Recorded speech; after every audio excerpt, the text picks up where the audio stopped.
Oye Israel, el Señor nuestro Dios, el Señor uno es. Muy buenos días tengan todos ustedes. Estamos iniciando la mañana del día 9 del mes 2 del año 2026. Lunes 9 del 2 del 2026.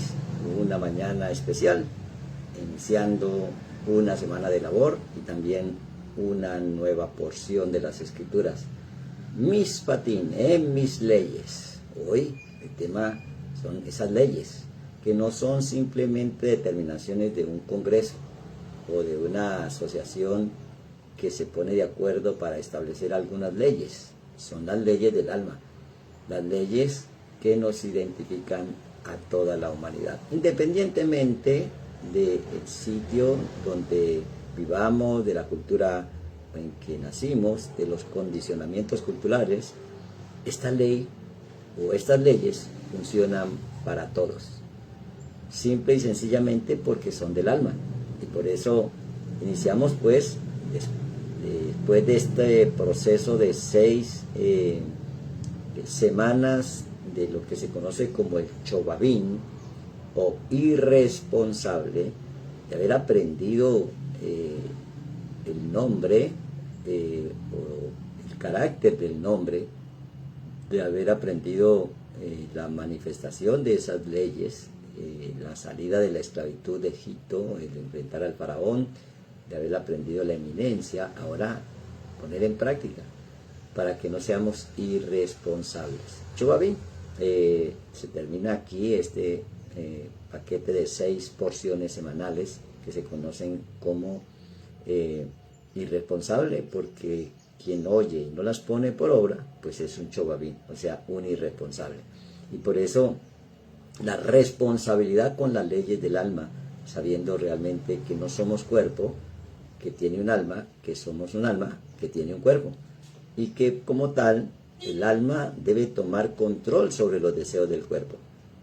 Y para eso están estas leyes, para sostenernos en esa libertad del alma, porque el eco no aparece antes de la voz, ni tampoco la realidad no deja de perseguir. La realidad te va a perseguir como la sombra al cuerpo, porque la realidad es eso que tú crees, eso que tú piensas, dices, sientes y haces.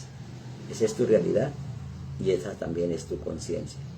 Por eso el error es creer que el mundo debe cambiar antes que cambie el sentimiento. El mundo no es un muro, el mundo es un espejo. Y por eso pues se nos dieron esas leyes para entender lo que realmente somos. No pedir lo que ya acepté como verdad, porque ya lo acepté.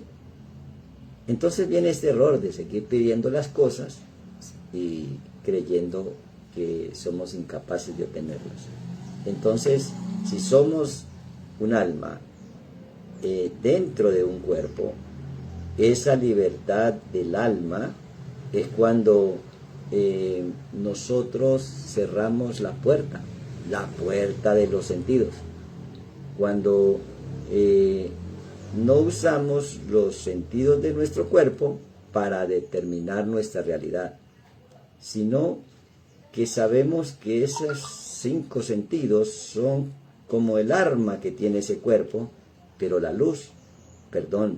pero el alma tiene el arma más poderosa, que es la luz de la instrucción para la vida, esa conciencia elevada.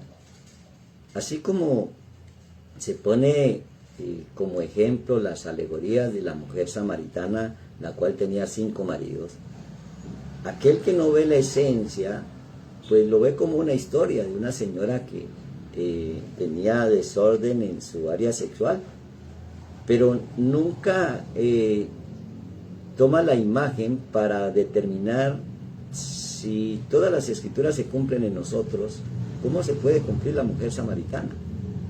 Esos 5 maridos son los 5 sentidos, y es por eso que la luz son los 5 libros de la Torá. Y es así como pues esos 5 panes se multiplican con esos 2 peces, que son la emoción reparada, la emoción y la emoción reparada. Entonces ya vemos la escritura en un sentido práctico. Y por eso ese sexto sentido, que viene a ser el marido que busca a la samaritana, es la intuición. Es cuando tú sientes que ya lo tienes sin tenerlo. Es cuando entras a la realidad del mundo real. Porque la nube donde está toda esta tecnología y esta sabiduría no tiene exclusividad. Es para todos y es de todos. La presencia del Espíritu Sagrado es para todos, solo que tiene leyes. Y es allí donde viene pues la manera de cómo conectarnos con esa nube. Porque la mente es como la tierra, allá en la nube, esa nueva tierra y ese cielo nuevo son dos formas de centros de pensamiento: el pensamiento carnal y el pensamiento espiritual. Y por eso, pues el apóstol Pablo lo estaba escribiendo a los Corintios en la primera carta, en el capítulo 2, donde nos habla de la mente carnal y la mente espiritual. Y por eso, pues miramos los evangelios, cómo podemos nosotros determinar si nos acogemos a las leyes del alma o elegimos un congreso para que diseñe algunas leyes, obviamente amañadas al soborno y a los testigos falsos. Esas leyes que son del alma y como tal son luz. Y esa luz, cuando se despierta en nosotros, pues aparece un cambio de conciencia. Entonces ya no tenemos la mente carnal, sino la mente espiritual. Y por eso vemos nosotros allá en los evangelios de Marcos, en el capítulo 5, que narra unas historias de un hombre que vivía en un sepulcro, que vivía en un cementerio, y que se escondía detrás de las tumbas. ¿Y de qué nos sirve a nosotros eso? Saber que había una persona, después que Yeshua pasa el mar y aplaca la tormenta, se encuentra con, algunos lo conocen como el endemoniado Gadareno, pero es una historia que representa un estado de ser, un estado de conciencia, cuando nos escondemos detrás de los traumas del pasado que generaron muerte. Y en lugar de salir del estado de muerte, de quietud, de inactitud, pues nos escondemos detrás de las disculpas que decimos a diario. El disculparnos porque llegamos tarde y no comprometernos a seguir llegando temprano. El disculparnos por nuestros errores y seguirlos cometiendo. Allí nos escondemos detrás de esa tumba. Y por eso, pues, hay que... ese que vive entre las tumbas no va a querer que le saque ese estado de ser, porque defiende su yo terrenal, su mente carnal. Paralelamente a esto, hay una mujer que es curada del flujo de sangre, porque un vientre que emana sangre, pues no puede tener vida, porque al derramar sangre es muerte. Y luego llega donde la hija de Jair, o Jairo. Jair quiere decir el que emana luz, el que lleva iluminación. Y la hija, pues estaba como muerta. ¿De qué nos sirve todas estas historias? Pues no, ese estado tridimensional de la mente, hay que pasarlo al estado cuadridimensional. El cementerio es el pasado muerto a esos prejuicios que nos escondemos detrás de esas lápidas, donde se decía que no lo expulsara, porque al sacarlo, pues se termina tu tormento. Pero el atormentador no va a querer salir del cuerpo del atormentado. Entonces, pues hay que echarlo fuera, dejarlo ir. y hay que hacer que viva esa niña muerta, porque a veces son los sueños no realizados en tu corazón. La hija de Jairo, quizás se te iluminó un negocio o algún estado distinto de cambiar su vida, pero lo estás intentando afuera. Entonces la niña está como muerta. Y por eso Yeshua dijo, no, la niña no está muerta, está dormida, vamos a despertarla. O quizás esa mujer del flujo de sangre que tenía ese vientre improductivo y hacía 12 años. ¿Y por qué no 10 o 15 años? Porque son alegorías, son parábolas. Esos 12 años es precisamente el tiempo fértil de la mujer, cuando empieza a ovular, lo que se llama el Bar Mitzvah, la hija de la promesa, la hija del mandamiento. Cuando nosotros no avivamos el fuego del Espíritu, nuestra mente es como una niña muerta. Y por eso esas 12 bendiciones de las 12 tribus, esos 12 meses del año o esos 12 años, pues vendría a ser como cosas muertas. Ahora, es lo que quieres ser, no necesariamente aquello que no alcanzas. Y habíamos hablado de esto, del libro de Shemot o de Éxodo, mal llamado Éxodo, nombres, que se inicia relatando la historia de los hijos de Israel que bajan a Egipto y quedan esclavos, que había un faraón que no conocía Egipto, que había un faraón que no conocía a José. O sea que se refiere al nacimiento, cuando el alma entra al cuerpo, y esos 12 años, pues es cuando el alma despierta. O sea que la salida de la esclavitud de Egipto es cuando el alma toma control sobre el cuerpo. Y ahora, entonces aparecen las leyes, para no volver a perder el control, para que se manifiesten en nuestras vidas los deseos del alma, los deseos de la luz y no los deseos del cuerpo. Eso se llama un nacimiento de nuevo. Entonces vienen esas leyes, las leyes del alma, para no volver a ser esclavo. Y por eso la esclavitud está determinada por las deudas, no necesariamente aquel dinero que prestó y entonces ya es esclavo. Es un símbolo, las deudas son un símbolo de esclavitud, porque la persona que piensa que necesita buscar prestado es porque no está creando, es porque la niña está muerta, o porque quizás se quiere esconder como el gadareno detrás de las tumbas, o porque está generando el periodo menstrual donde no hay una mente fértil en la cual se sienta que el eco es después de la voz. O sea que si la economía está muerta, eco es el eco, y nomia es la ley. La ley del eco es que el eco precede a la voz. Y cuando nosotros declaramos, sentimos, visualizamos que somos prósperos, entonces se cura el menstruo, se libera el endemoniado gadareno y también se levanta la niña hija de Jairo. Para eso es que activamos y motivamos estas leyes. El esclavo es un nivel de formación. Por eso entonces son 6 años.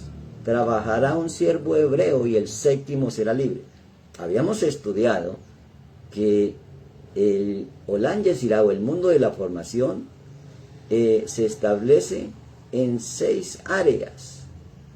El Gesed, la misericordia; el Geburot, el juicio; el Tiferet, el resplandor; el Nexa, que es el triunfo; el Hod, que es la humildad y la mansedumbre; el Yesod, que es la conexión. Esos 6 no son 6 palabras simplemente dichas por el azar, son mapas, en los cuales cuando actuamos desde la misericordia y evaluamos de dónde viene ese acorde, si viene de la mente del Creador y la conciencia divina, pues entonces el asunto va bien, porque estamos reparando la única emoción, la emoción del amor. Entonces por eso son 6 por 7, que nos da 42, los 42 campamentos en el desierto. Todas son parábolas o mapas que nos muestran la manera de cómo vivir. El esclavo en ese nivel de esclavitud es porque formó algo distinto a la formación del amor. Esos 6 años se pueden pasar en un solo instante.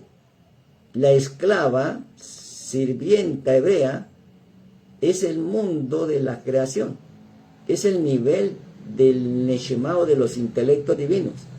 Y por eso, cuando vemos nosotros en el libro de Éxodo, en el capítulo 21, del verso 11, y si ninguna de estas 3 cosas hiciere, ella saldrá de gracia sin dinero. Bueno, entonces, ¿cómo poder aplicar estas leyes del alma para sostenernos en la libertad y no seguir siendo esclavos? No necesariamente porque cubrimos la deuda en el banco, la deuda es porque sabemos que alguien ya pagó el precio por todas nuestras deudas, porque quizás no hemos conquistado no solamente la parte económica, eco es el eco y nomia es la ley, nomos en griego es ley, y por eso pues la economía es un eco de lo que estamos viviendo adentro. Si dentro empezamos a generar ese cambio de sentirnos ricos, prósperos, bendecidos, estamos aplicando la ley del alma que nos dice que en 6 años trabajará un siervo hebreo y el 7º será libre. Esas leyes que no son externas sino internas es para entender la esencia de las cosas externas y reparar lo que se ve dañado afuera, no repararlo afuera sino primero dentro. Y por eso, si soy como Él, pues yo soy. Y esa conciencia del ser es el Todopoderoso en mí. Por eso, si yo soy, pues vuelve el apóstol Pablo aplicando a los colosenses en este consejo, en el capítulo 1, Él es la imagen del Dios invisible y el primogénito de toda creación. Note, imagen. Esa imagen, o ese Shelem, esa sombra, persigue el cuerpo, porque la semejanza es como el cuerpo. Y cuando en el cuerpo hay luz que resplandece, entonces aparece la manifestación de la conciencia divina, porque en Él fueron creadas todas las cosas, las que hay en los cielos y las que hay en la tierra, visibles e invisibles, sean tronos o sean dominios o sean principados, sean potestades, todo fue creado por medio de Él y para Él. Bueno, ¿quién es Él? El Todopoderoso dentro de mí. Si ubicamos ese Él, Elohim, de ahí viene el Elión, el Altísimo, nuestra conciencia se eleva. Y cuando actuamos desde una conciencia elevada, ya no estamos en deuda, ya no estamos en tristeza, ya no estamos en Sheol o en frecuencia baja, sino que todo lo contrario, salimos de la depresión, se abren los sepulcros, estamos alegres, estamos felices, estamos dichosos, porque nuestra mente le estamos dando uso y estamos creando, visualizando, sintiendo desde dentro aquello que deseamos fuera. Y es por eso que dijimos en el principio que el eco precede a la voz, y que también dijimos que el mundo cambia antes. El mundo no cambia si primero no cambiamos el sentimiento. Y por eso nadie nos está cobrando un solo céntimo, un solo peso, un solo dólar por lo que sentimos. Si nos dejamos influenciar por palabras del altivo, del soberbio, del mundo exterior, es porque no hemos escuchado la voz del mundo interior que nos dice que por tus llagas hemos sido sanados y molido fue por nuestras transgresiones. Es allí donde tenemos la conciencia del Mesías, la conciencia del Redentor, la conciencia de las leyes, ya no como estatutos y decretos en tablas de piedra, sino selladas impresas en nuestra mente y en nuestro corazón. ¿Qué impresión tienes de acuerdo a tu economía, tu salud, tu relación de pareja? ¿En dónde hay deudas? Buscar esa área oscura e iluminarla con la luz de la palabra, con el poder creativo de la palabra. Y es por eso que nos dice, aquí en estas leyes nos dice, bueno, ojo por ojo y diente por diente. Porque no es una venganza, es una consecuencia. Si me siento mal, pienso mal, declaro mal, pues voy a recibir el mal. O sea, ojo por ojo y diente por diente. El ojo por ojo es porque así como lo percibo, así como lo imprimo, así como lo siento, así va a ser la economía. Ahora, si cambio la percepción, entonces lo veo con posibilidades de éxito, lo veo triunfador, lo veo distinto a lo del espejo del mundo físico, entonces entro a esa realidad del verdadero estado de ser. Es allí donde funcionan las leyes que no son del cuerpo, sino del alma. Porque había una ley en mis miembros, dijo el apóstol Pablo, que queriendo hacer lo bueno siempre termino haciendo lo que no quiero hacer. Entonces, cuando hay un cambio de esa ley, que ya no está en tus miembros, ya no actúas como piloto automático, ya no sientes miedo, ni tensión, ni preocupación por cualquier estado de ser en el mundo exterior, ni por deuda, ni por enfermedades, ni por diagnósticos terminales, ni por divorcio. No sientes miedo, simplemente estás creando tu sentimiento dentro de ti, depende de ti y no del mundo exterior. Las leyes del alma son las leyes de la realidad, del mundo de la salvación, del mundo de la verdad. Buena mañana, Boker Tot y Leitradot. Nos vemos luego.